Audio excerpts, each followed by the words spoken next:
in the vast, sun-soaked landscapes of 1980s Florida, where palm trees swayed in the heat and highways stretched endlessly toward the horizon, few could imagine the darkness growing along those quiet roads. Florida was marketed as paradise, a place of beaches, amusement parks, and new beginnings. Yet beneath the postcard beauty was a world of loneliness, survival, and desperation. It is in this world that the story of Aileen Carol Wuornos unfolds, a woman whose life became a storm of suffering, violence, and controversy, and whose name still echoes through the halls of American true crime history. This is not simply a tale of a serial killer. It is a portrait of a life shaped, twisted, and ultimately broken by trauma, poverty, and a constant fight to survive. Aileen's story begins far from the warmth of Florida. She was born on February 29, 1956, in Rochester, Michigan, a leap year baby destined for a life that would never feel stable or ordinary. Her parents separated before she was even born. Her father, incarcerated for violent offenses, would never play a role in her life. He ended up dying in prison. Her mother abandoned Aileen and her brother when she was still a toddler, leaving them to be raised by their grandparents. But this new home was far from safe. The environment was filled with instability, alcoholism, and emotional chaos. By the time Aileen reached childhood, she had learned that the world was harsh, unpredictable, and often cruel.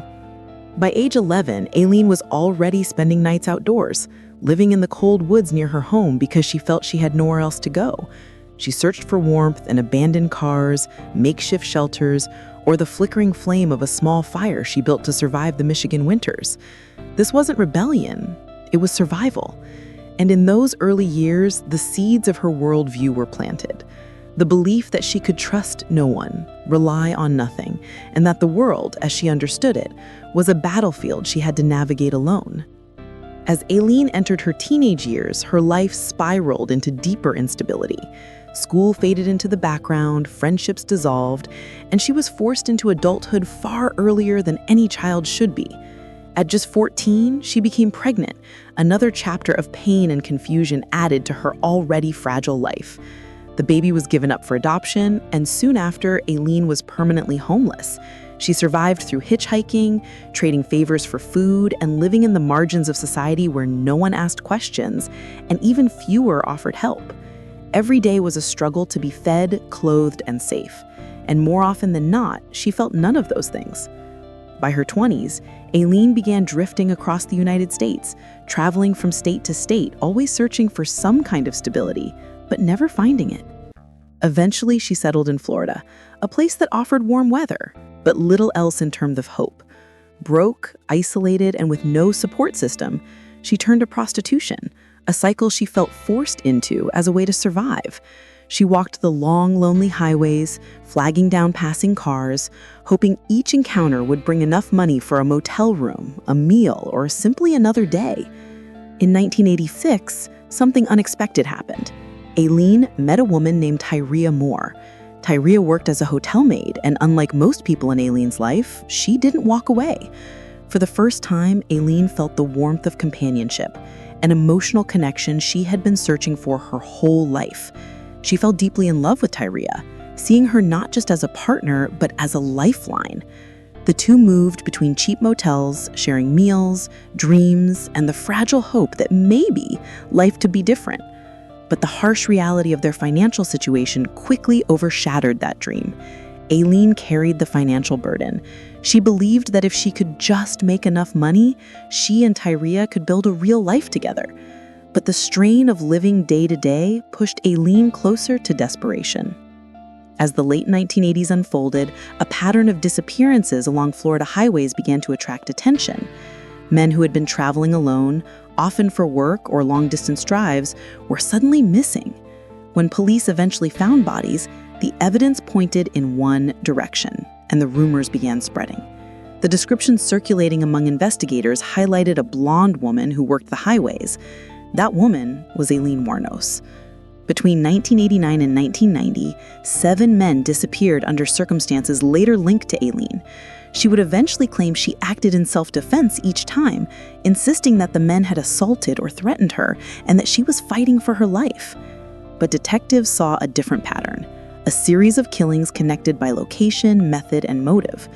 As investigators began to connect the dots, Aileen's image flashed across television screens and newspaper headlines.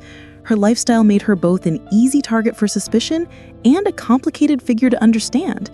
The public saw a hardened woman, toughened by years of poverty and danger. But beneath that exterior was someone shaped by lifelong trauma, mental health struggles, and deep emotional instability. The question that hung over the case, and still hangs today, was whether Aileen was a cold-blooded killer or a traumatized woman who struck back at a violent world. In January 1991, Aileen's run came to an end.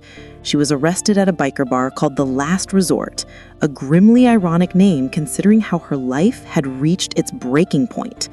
What followed was a strategic move by police. They reached out to Tyria Moore, Aileen's partner, and pressured her to cooperate. Tyria agreed. In series of recorded phone calls, she urged Aileen to confess, expressing fear that she might be blamed. Aileen, deeply attached to Tyria and desperate to protect her, took full responsibility. She confessed. That moment shifted everything: the investigation, the charges, and the public narrative. Aileen's trials became national spectacles. Courtrooms were filled, television cameras rolled, and the media painted her as a dangerous, unpredictable woman. Prosecutors emphasized the pattern of her actions, arguing that the killings were calculated and motivated by robbery. The defense countered with a story of lifelong abuse, trauma, and emotional deterioration, presenting Aileen as someone pushed past her breaking point by a lifetime of suffering. The world watched as two versions of Aileen Wuornos emerged: the monster and the victim, the predator and the survivor. In 1992, she was found guilty and sentenced to death. The years that followed revealed a woman slipping further into mental and emotional instability. During prison interviews, Aileen's demeanor shifted from calm reflection to bursts of anger and paranoia. She often insisted she acted in self-defense, while other times expressing exhaustion with the world and a desire for her sentence to be carried out quickly. Documentary crews filmed her final years, capturing a haunting portrait of someone who had lost faith in everything: the justice system, society, the media, and even herself. She believed people were conspiring against her, watching her, manipulating her story. Whatever the truth, the pain etched on her face was undeniable. On October 9th, 2002, after more than a decade on death row, Aileen Wuornos was executed by lethal injection. She was 46 years old. Her final moments were the end of a long, tragic life, but not the end of her story. In the years that followed, she became the subject of books, films, academic studies, and ongoing debate. Charlize Theron's portrayal of her in the 2003 film Monster earned an Academy Award and brought Aileen's story to a global audience.